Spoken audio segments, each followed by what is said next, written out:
எழுதுனேன், எழுதுவேன், எழுதுவேன்.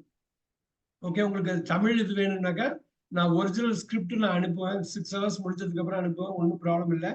நீங்க உங்களால என்ன நோட்ஸ் எடுக்க முடியுமோ எழுதுங்க. பட் ரொம்ப முக்கியம், நீங்க தமிழ்ல அந்த காலத்தை கரெக்டா உள்வாங்கிக்கிறீங்களான்னு பாக்குறது தான் திருப்பி திருப்பி இதை கொண்டு வர்றதுக்கு ஒரு முக்கியமான ஒரு காரணம் வந்து அது அவ்வளவு முக்கியமான ஒரு காரணம். அது that's very important.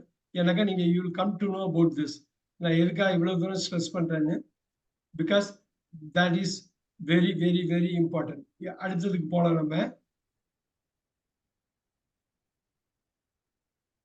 All right, இங்க இருக்கு பாத்தீங்களா, I write, I wrote, I will write. இங்க நான் எழுதுறேன், நான் எழுதுறேன், நான் எழுதிட்டு இருக்கேன், நான் எழுதிட்டு இருக்கேன். யாரும் சொல்ல முடியும்? நான் எழுதி கொண்டிருக்கேன். பாருங்க, நான் எழுதி கொண்டிருக்கிறேன். I am writing. I am writing.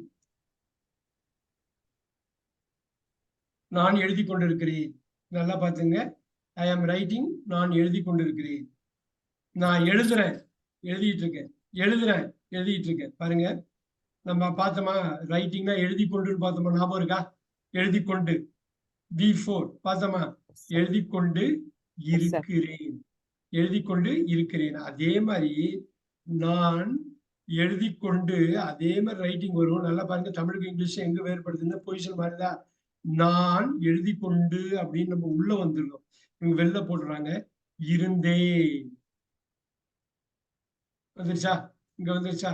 நல்லா பாருங்க, கவனமா பாருங்க நான் எப்படி கம்போஸ் பண்ணேன்னு. எழுதி கொண்டு, நான் எழுதி கொண்டு ரைட்டிங் இருக்கிறேன், நான் எழுதி கொண்டு இருந்தேன். அதே மாதிரி பாருங்க, நான் எழுதி கொண்டு தமிழ்ல நான் எழுதி கொண்டு இருப்பேன். அந்த பாருங்க, அந்த வில்ல போடுங்க. பி, வில்லுக்கு அப்புறம் பி போடணும். எனக்கு இந்த ஆம் வாச வந்து வில்லுக்கு அப்புறம் ஆம் வாஸ் போட முடியாது. இது எதிர்காலத்துக்கு வில்ல போட்டுட்டு அதுக்கு பி தான் போடணும். இந்த எழுதி கொண்டு அப்படியே இருக்கும். நான் எழுதி கொண்டு இருப்பேன், நான் எழுதி கொண்டு இருப்பேன். எப்படி உடைச்சிருக்காங்க பாருங்க. நான் எழுதி கொண்டு இருந்தேன், நான் எழுதி கொண்டு இருக்கிறேன். ரொம்ப முக்கியம். You just have to know this. எது கேட்டாலும் நம்ம சொல்லிடணும். நான் எழுதுகிறேன், நான் எழுதி கொண்டிருக்கிறேன். நான் எழுதினேன், நான் எழுதி கொண்டிருந்தேன். நான் எழுதுவேன், நான் எழுதி கொண்டிருப்பேன். இல்லைன்னா எழுதுகிறேன், எழுதினேன், எழுதுவேன், எழுதி கொண்டிருக்கிறேன், எழுதி கொண்டிருந்தேன், எழுதி கொண்டிருப்பேன். இது எல்லாமே ஒரு தமிழ் வார்த்தையில முடிக்கலாம் பாருங்க. எழுதி கொண்டிருப்பேன், எழுதி கொண்டிருப்பேன். இதுல வந்து 4 இங்கிலீஷ் வேர்டு யூஸ் ஆகுது பாருங்க. சப்ஜெக்ட போட்டு டயத்தை போட்டு பண்றேன். அதனால அவ்வளவு முக்கியம். தமிழ்ல அது மாதிரி சப்போர்ட்டிங் இதெல்லாம் எல்லாமே மெயின் வேர்ப் உள்ள இருக்கிறதுனால நம்ம சப்போர்ட்டிங் வேர்பை இங்கிலீஷ்ல பேசுறப்பையும் கண்டுக்க மாட்டோம். அதுதான் இந்த சப்போர்ட்டிங் வேர்பை கண்டுக்கலன்னா பயங்கரமான கஷ்டமாயிடும்.